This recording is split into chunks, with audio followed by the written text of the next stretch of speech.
Monsieur le Président, Monsieur le Ministre, Monsieur le Vice-président de la Commission des Affaires économiques, Madame la rapporteure, l'objectif affiché de ce texte est de permettre de consommer local sans pour autant faire toute la lumière sur le mode de production. Faire toute la transparence sur la confection d'un produit, c'est aussi indiquer le lieu de naissance des animaux et leur lieu d'élevage qui peuvent différer.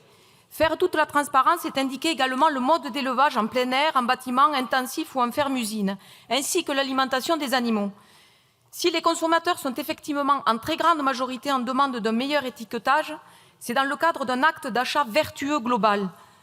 Dès 2013, suite à une enquête européenne de l'organisation Compassion in World Farming, 92% des sondés en France souhaitaient, à l'instar de l'étiquetage obligatoire des œufs, un étiquetage selon le mode d'élevage pour la viande et les produits laitiers.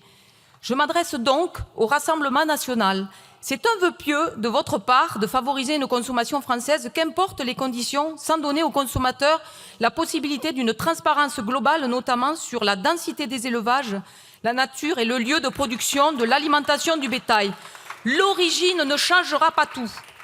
Selon une enquête d'Opinion Way de 2019, les Français interrogés sont avant tout tournés vers la qualité à 88%. En second arrive le Made in France à 87%, à égalité avec les produits bons pour la santé. Ce qui sauvera notre agriculture, ce sont des prix rémunérateurs et une montée en gamme des produits. Sur le terrain, à rebours de ce qui est porté par certains syndicats majoritaires nationaux, les agriculteurs sont volontaires pour réduire l'usage de produits phytosanitaires.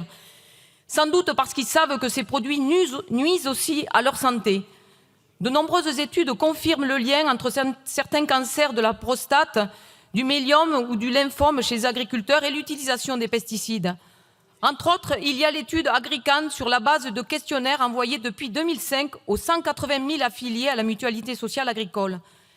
Les produits phytosanitaires détruisent les corps des agriculteurs et les nôtres en tant que consommateurs, polluent nos terres, tout notre écosystème et l'eau jusqu'aux nappes phréatiques.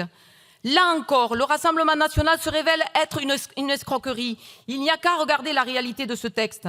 En tout premier lieu, son incompatibilité avec le droit européen le rend inopérant en pratique dans le contexte politique actuel.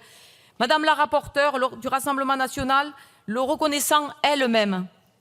En second lieu, il est temps de voir la réalité de vos votes, mesdames et messieurs les députés du Rassemblement national. Nous n'oublierons pas que le RN, primo, s'est abstenu sur la proposition de loi visant à instaurer des prix planchers pour les agriculteurs en 2024. Secondo, qu'il se positionne en soutien indéfectible de la loi du plomb, totem d'un modèle productiviste et destructeur d'emplois et de l'environnement. Réintroduisons l'acétamipride, un néonicotinoïde tueur d'abeilles que nous ingérerons aussi par la même occasion.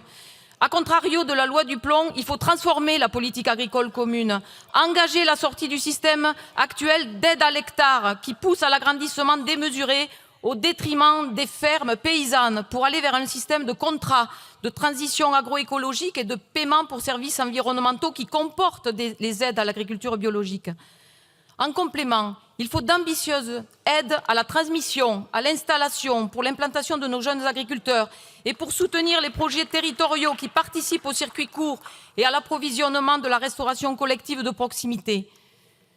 Pendant ce temps, durant la discussion budgétaire de la mission agriculture, il y a quelques jours, de son côté, le RN proposait de retirer 3,7 millions d'euros pour l'agence bio en souhaitant sa suppression et 9 millions en moins pour la structuration des filières biologiques.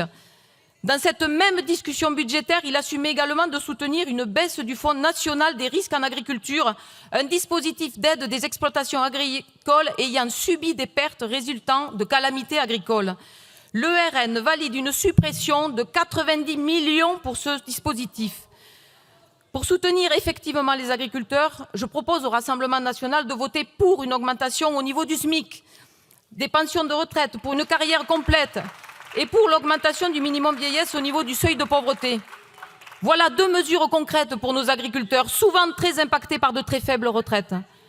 Par ailleurs, le pouvoir d'achat des salaires n'a jamais rattrapé son niveau de 2021. Le Rassemblement national n'a pas voté l'indexation des salaires sur l'inflation, ni la revalorisation du SMIC, ni celle des minima sociaux. La conséquence, c'est toujours moins d'argent par mois pour les foyers, pour les dépenses alimentaires. Vous proposez un texte sur l'étiquetage, mais derrière cet affichage d'une grande hypocrisie, vous ne souhaitez aucune mesure pour le pouvoir d'achat et par là même, vous poussez la plupart des consommateurs vers la malbouffe. Pour toutes ces raisons, nous voterons contre cette PPE. Merci, Madame.